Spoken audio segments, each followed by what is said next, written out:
Selamat pagi Jemaat GPD Tanya Tinggi yang dikasih Tuhan. Puji Tuhan hari ini kita bisa bertemu kembali dalam renungan pagi. Kita mulai hari kita dengan saat teduh bersama Tuhan. Saudara bisa buka Alkitabnya. Ayat kita ada di dalam Yohanes pasalnya yang kelima, ayatnya yang ke-14. Demikian bunyi firman Tuhan. Kemudian Yesus bertemu dengan dia dalam bait Allah, lalu berkata kepadanya, "Engkau telah sembuh, jangan berbuat dosa lagi, supaya padamu jangan terjadi yang lebih buruk." Amin. Saudara-saudara, saya jelaskan dulu konteksnya. Pada suatu hari Tuhan Yesus sedang jalan-jalan pelayanan, lagi di hari rayanya orang Yahudi. Dia tiba di satu kolam namanya Bethesda, dan di situ ada orang yang lumpuh, saudara-saudara, orang yang sakit, ya. Dan Tuhan Yesus sembuhkan dia secara langsung. Wah, dia langsung bersukacita, dia langsung kegirangan, saudara-saudara, ya. Setelah dia memberikan kesaksian tentang kedahsyatannya Tuhan Yesus Kristus, ya, Tuhan Yesus ketemu lagi dengan orang ini di bait Allah. Lalu ya dia bilang bahwa kamu jangan berbuat dosa lagi ya, supaya jangan ada hal-hal yang aneh-aneh lagi yang terjadi dalam kehidupan kamu. Nanti saudara-saudara, secara gampang dapat disimpulkan bahwa justru dosa lah yang membuat hal-hal aneh, hal-hal buruk terjadi dalam kehidupan kita. Tuhan kita mengingatkan kita dan meminta kita untuk menjalani hidup yang kudus, karena kalau kita jatuh di dalam dosa, kita menundukkan diri kita kepada setan. Nah itu ya saudara-saudara, ya. Dosa itu tuh membuka pintu buat setan, bapak segala dosa, iblis itu ya saudara-saudara, ya. Sehingga ya hidup kita nih gampang diobrak-abrik sama dia. Lain cerita kalau kita tidak berdosa, karena kalau kita tidak berdosa ya kita ada di dalam perlindungannya Allah.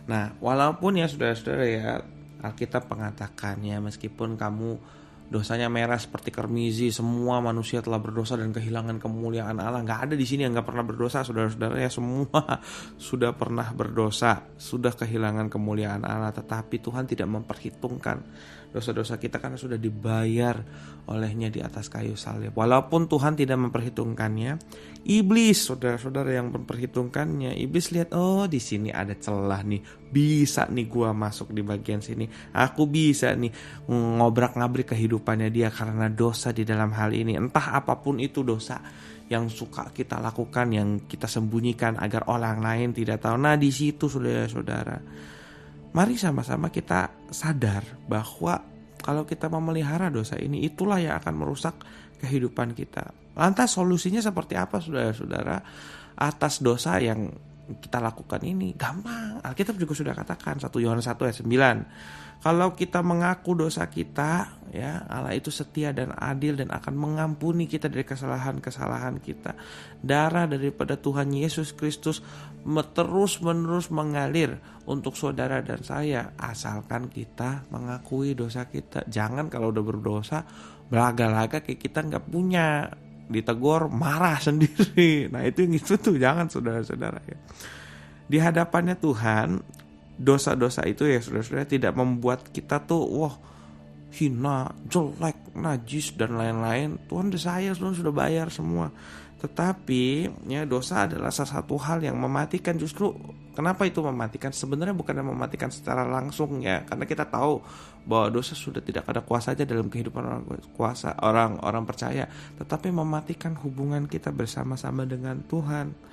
Ya Tuhan sebetulnya mau dekat sama kita, Tuhan sebenarnya mau erat dengan kita, tetapi Tuhan tidak bisa bersatu dengan dosa. Yang bisa bersatu dengan dosa adalah siapa?